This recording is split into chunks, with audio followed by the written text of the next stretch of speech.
इटलकर खून प्रकरणातील आरोपींना तात्काळ अटक करा, अन्यथा वडार समाजाच्या वतीने तीव्र आंदोलन करणार. वडार एकता परिषदेचा प्रशासनाला कडक इशारा.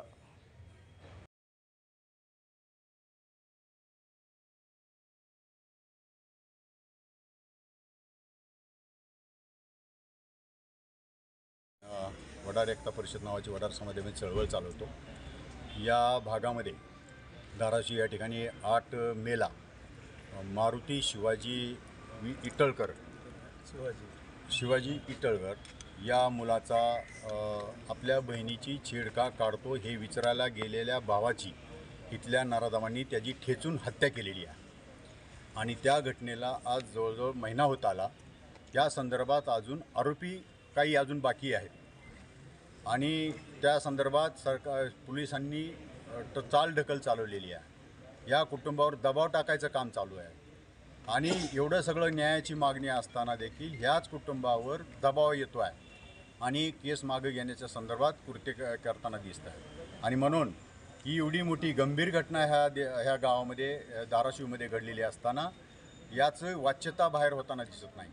आणि म्हणून आम्ही या ठिकाणी जमलेले सगळे वडार समाजाचे कार्यकर्त्यांनी आज जिल्हाधिकारी साहेबांना आणि SP साहेबांना भेटून ह्याचे कथन केलेलं आहे, गांभीर्य त्यांच्या लक्षात आणून दिलेलं आहे.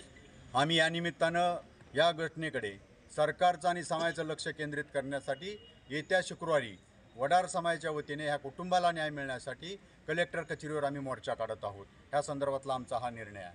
जोपर्यंत ह्या कुटुंबाला न्याय मिळत नाही तोपर्यंत वडार समाज शांत बसणार नाही, अशा प्रकारचं आमची ह्या निमित्तानं आम्ही भूमिका घोषित करतो आहोत. सर, ज्या दिवशी मारहाण झाली त्या 2-3 दिवसांना त्या आरोपीला अटक करण्यात आली नाही. मात्र तिसऱ्या दिवशी ज्यावेळेस ते डेड बॉडी जे पोलीस अधीक्षक कार्यालयात घेऊन गेल्यानंतर 2 तासांमध्ये 2 आरोपी सापडले.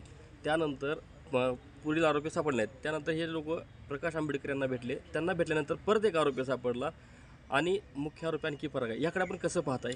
खरं तर गरिबाचा कोणी वाली नाही असं मी ह्याच्याकडे बघतो. एका रिक्षा चालकाच्या मुलाला ठेचून मारल्याच्या नंतर तो काही करू शकत नाही अशी मानसिकता पोलिसांची याच्यामध्ये मला दिसते आणि ही अतिशय गंभीर बाब आहे. आणि म्हणूनच आम्ही समस्त महाराष्ट्रातील वडार समाज ह्या कुटुंबाच्या पाठीमागं उभा राहण्यासाठी आणि त्याला न्याय मिळण्यासाठी जे कोणी आरोपी अजून मोकाट असतील त्यांना तात्काळ अटक करा आणि त्यांना फाशी होईपर्यंत आम्ही ह्याच्या पाठीमागं शिक्षा होण्याची मागणी ह्या निमित्तानं करत आहोत. तर पीडित कुटुंबाच्या आईवडिलांनी प्रकाश आंबेडकर यांना भेट दिली आणि त्यांना भेटल्यानंतर त्यांनी पोलीस निरीक्षकांना फोन केला आणि तात्काळ यांचा पूर्ण जबाब घेऊन ते जे काय सांगतात ते पूर्णिमेचे नाव घेणार आरोपी अटक करा असं सांगितल्यानंतर पण अद्यापही त्या आरोपीला अटक करण्यात आलं नाही. याकडे आपण कसं पाहताय? किती खेदाची बाब आहे.